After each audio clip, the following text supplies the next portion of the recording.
श्रीभगवानुवाच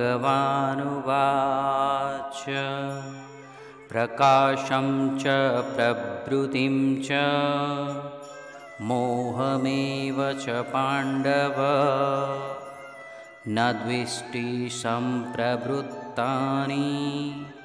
न निवृत्तानि काङ्क्षति उदासीनवदासीनो गुणैर्यो न विचाल्यते गुणा वर्तन्त इत्येवं योऽवतिष्ठति ज्ञेयते। बंधुगण श्रीकृष्ण এই দুইটি শ্লোকরে ত্রিগুণাতীত অর্থাৎ এই তিনোটি গুণକୁ ଅତିକ୍ରମ କରିଥିବା ବ୍ୟକ୍ତିମାନଙ୍କର ଲକ୍ଷଣ ବିଷୟରେ ବର୍ଣ୍ଣନା କରୁଛନ୍ତି।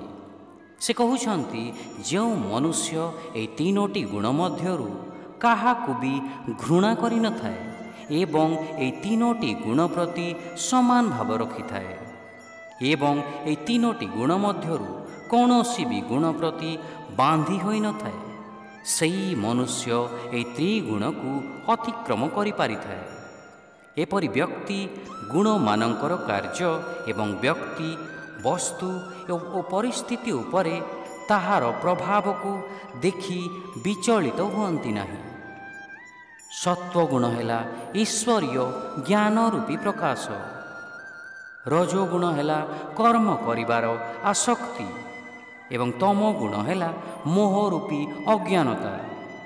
ଅତଏବ ବନ୍ଧୁଗଣ, ଯେଉଁ ମନୁଷ୍ୟ ଏହି ତିନୋଟି ଗୁଣ ସହିତ ନା ଦ୍ୱେଷ ଭାବନା ରଖିଥାଏ ନା ହିଁ ଏହି ତିନୋଟି ଗୁଣ ସହିତ ବାନ୍ଧି ହୋଇ ରହିଥାଏ, ସେ ହିଁ ପ୍ରକୃତରେ ତ୍ରିଗୁଣାତୀତ ହୋଇଥାଏ।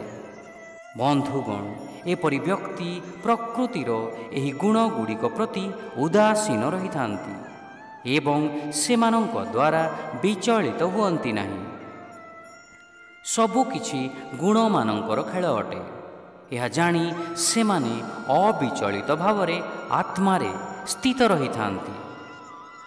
ଆଗକୁ ତ୍ରିଗୁଣାତୀତ ବ୍ୟକ୍ତିଙ୍କର ଲକ୍ଷଣ ବିଷୟରେ ପ୍ରଭୁ ଶ୍ରୀକୃଷ୍ଣ କହୁଛନ୍ତି, ଯିଏ ମାନ ଓ ଅପମାନ ଏକ ସମାନ ଭାବେ ଦେଖିଥାଏ, ଯିଏ ନିଜର ମିତ୍ର ଓ ଶତ୍ରୁ ଉଭୟଙ୍କ ପକ୍ଷରେ ସମଭାବାପନ୍ନ ହୋଇଥାଏ ଏବଂ ଯିଏ ସମସ୍ତ କର୍ମ କରୁଥିଲେ ବି କର୍ତ୍ତାପଣର ଭାବ ନଥାଏ, ଏପରି ମନୁଷ୍ୟଙ୍କୁ ପ୍ରକୃତିର ଏହି ତିନୋଟି ଗୁଣର ଅତୀତ କୁହାଯାଏ, ଅର୍ଥାତ୍ ତ୍ରିଗୁଣାତୀତ, ଯିଏକି ତିନୋଟି ଗୁଣକୁ ଅତିକ୍ରମ କରି ଗୁଣରହିତ ବା ନିର୍ଗୁଣ ହୋଇସାରିଛି।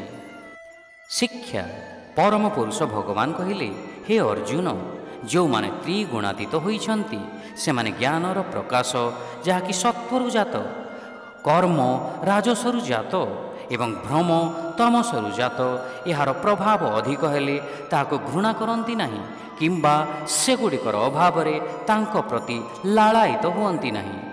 The Supreme Divine Personality said, O Arjuna, the persons who are transcendental to the three gunas neither hate illumination which is born of sattva, nor activity which is born of rajas, nor even delusion which is born of tamas, when these are abundantly present, nor do they long for them when they are absent. They remain neutral to the moods of nature and are not disturbed by them. Knowing it is only the gunas they act, they stay established in the self without wavering. Hare Krishna.